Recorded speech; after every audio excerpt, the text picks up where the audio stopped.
Hi, I hope you guys are having a good Saturday. I just wanted to come on and talk a little bit more about the last subject on my last video. Things that I didn't get to say on there. And I felt it was kind of important to talk about, the timing of the rapture and what it could be. If we look at different time frames, different segments of history, and there's different dispensations, like there's the church age. There was the time before that where God, took Moses and the Hebrews into the wilderness, and all of that dealing with, putting the law, the tablets of the law in the Ark of the Covenant. It's really interesting that the timing of the red heifer being sacrificed, I would say that this would be kind of a sign of a different dispensation, because if you look at the fact that, Israel is orchestrating behind the scenes to set a king upon the throne again and having the Davidic dynasty restored, it makes sense to me that this new dispensation would happen at the time of the red heifer sacrifice. So apparently, I've said this many times, that they're thinking that they will have a red heifer ready by next Passover of the right age. So it makes sense that sacrifice would happen at Passover, since I've been telling you that the red heifer being sacrificed is really the return of the sacrificial system according to the Jews and what they believe there in Israel, at Holy Mount Moriah. So given that, I think we need to just look at the fact that there's some unusual things going on with this particular year. One of which, of course, is Israel's 75th birthday, which just happened May 14th.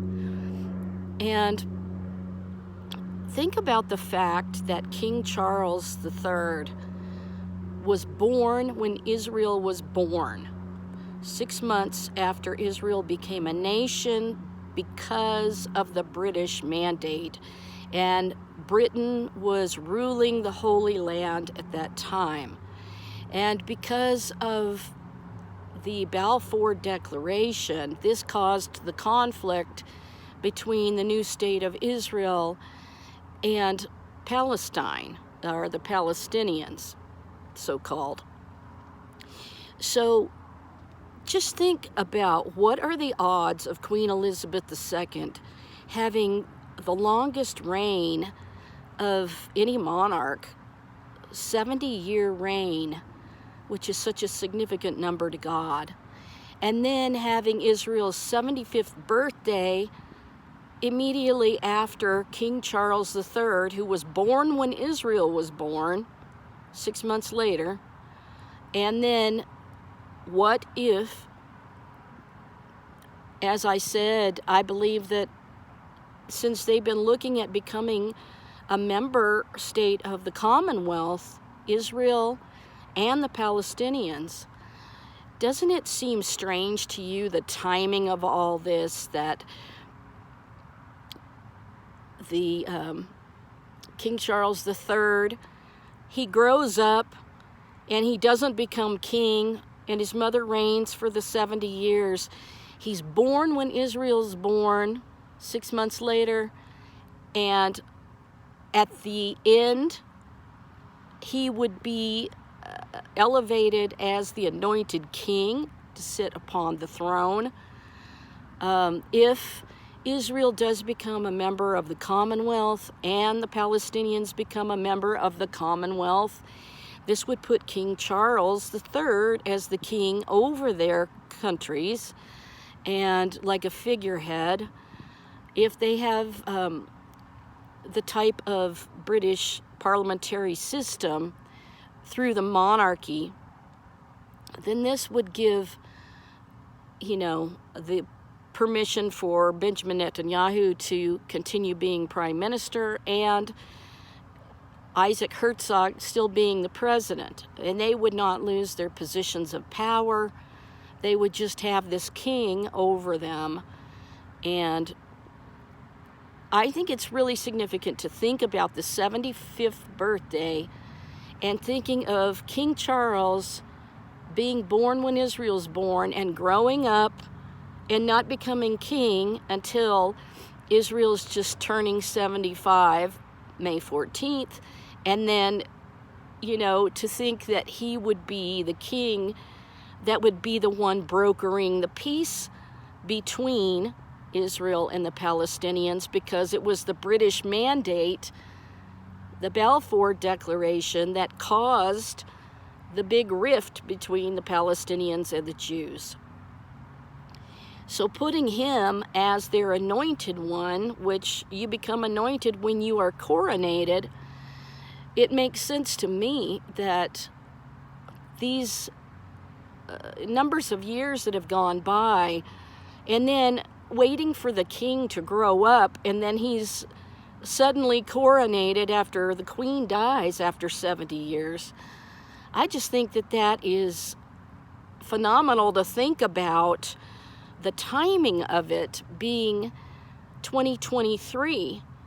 And for both of those things to happen, the birthday of Israel and the king being coronated.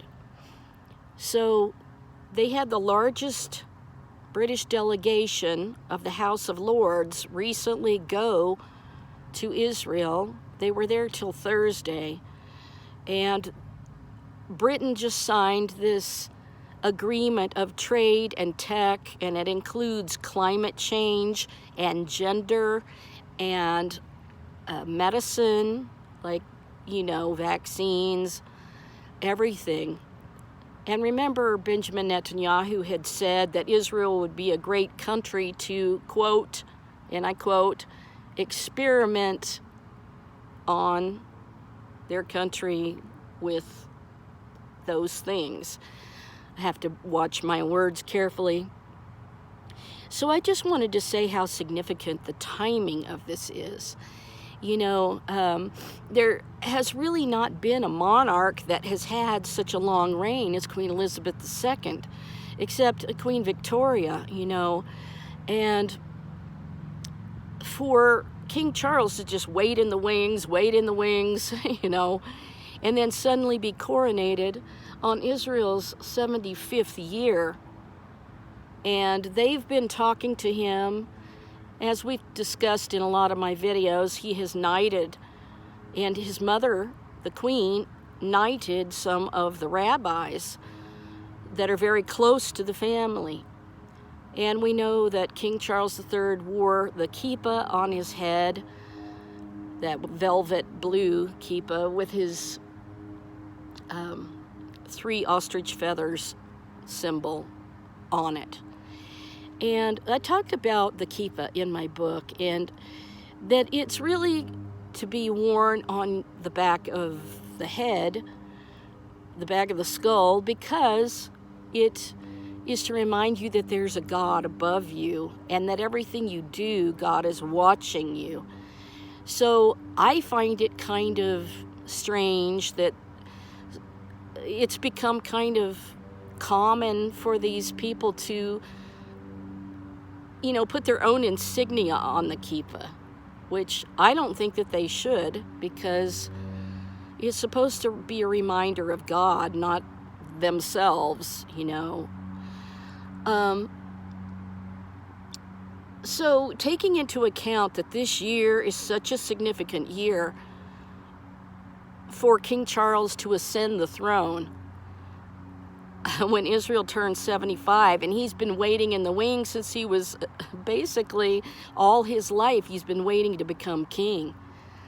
So Israel, if they become part of that commonwealth, and the Palestinians do, like I said in my last video, he would be the king that could broker the peace and this new 7-year agreement of trade and technology and all of that.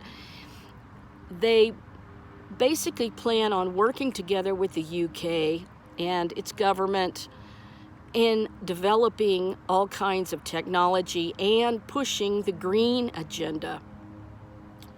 So all of these reasons are why I believe that this year is extremely a significant year, and potential for, the true believers, the church, to have the Lord appear and take us into the glory cloud, because we've already accepted our King, the King of Kings and Lord of Lords. But they are going to accept an earthly man, a king, to sit upon their throne again. Now, I know some of you haven't watched my videos before, so you don't know what I've said, so that's why I'm kind of repeating some of what's in my videos. But just take into account that this year has been extremely significant along those lines. And even though we don't see something happening in the news every single day, does not mean that nothing's going to happen this year. So I definitely believe that it's no coincidence, the timing, to have that 70 years of the Queen's reign and then the 75th birthday of Israel, and having the king ascending the throne that was born when Israel was born. I mean, just think about all of that. So I hope you'll ponder these things and think upon what's really happening and putting the whole picture together. So some of this is, divine revelation from the Holy Spirit, and I'm just telling you what the Lord has revealed to me. I definitely think that this is an important year. And if they do sacrifice the red heifer, and, people keep coming on and saying, it's going to be a Levite that sacrifices it. But the rabbis themselves have been saying that it's the Messiah who will sacrifice the 10th red heifer. So however they do that, whether they invite him to participate, not actually do the slaughter, allow a Levite to do it right in front of him, or if they allow him to participate somehow by putting the heifer on the altar. I just don't know how it's going to go down, but this is what the rabbis have said. So I'm going by what they're saying, and it would be significant if the sacrificial system begins the minute that they do the purification ceremony of the red heifer. That would start the sacrificial system up from that point on. And that would be a different dispensation, another timeline, shall we say. So if the age of grace comes to an end and the church that has accepted the king's bride price at the last Passover Seder in the cup of wine and the matzah that signifies his broken body as the bread of affliction, then there's no reason for us to stay here, because we've already accepted the true king. But God is settling something that happened back when the ancient monarchy went to Babylon and the princes of Judah were taken there. So they have this last 7-year time of Jacob's trouble to fulfill, and they're going to be rejecting God as king, and denying that he fulfilled this bride's price with his own blood and reverse the curse of Eden so we could go back to living and dwelling in the presence of God forever in a Garden of Eden-like state. So There's no reason for the church to be here, and especially since the two witnesses, Moses and Elijah, that appeared with Jesus when he fulfilled the rest of his testimony, they are the witnesses of that. So they're coming at a time when there doesn't appear to be any more church age going on. They are going to be killed in Jerusalem because there's already the Antichrist spirit there. The ultra-Orthodox have wanted to shut down the gospel, the speaking of the name of Jesus, just like the Pharisees and Sadducees did back when Jesus was here. So ponder all these things and think about it, because this is a significant year that's unlike any other. I truly believe that the timing of these years that have gone by was not just some big delay, but God had time to, fulfill a lot of different things. So anyway, those are my thoughts today, and I hope you're blessed. Thank you for sticking with me through being ill for nearly 2 weeks here. Hopefully I'm on the mend. Anyway, like, subscribe, and share. Please support my channel at paypal.me/KKROCOCO or through my donation mailbox, which is Kimberly K. Ballard, Ballard, P.O. Box 246, Niwot, Niwot, Colorado 80544. And I thank you very, very much. Thanks for the love. Thank you for the support. And we're expecting to have some more thunderstorms. I'm hoping that it doesn't hail. I think we've had the most hail this spring than any time I can ever remember. So we'll see what happens. We had lightning last night as well, and thunderstorms last night. I will talk to you later, and have a blessed evening, and shalom for now. I hope that the information I shared was interesting to you. Good night.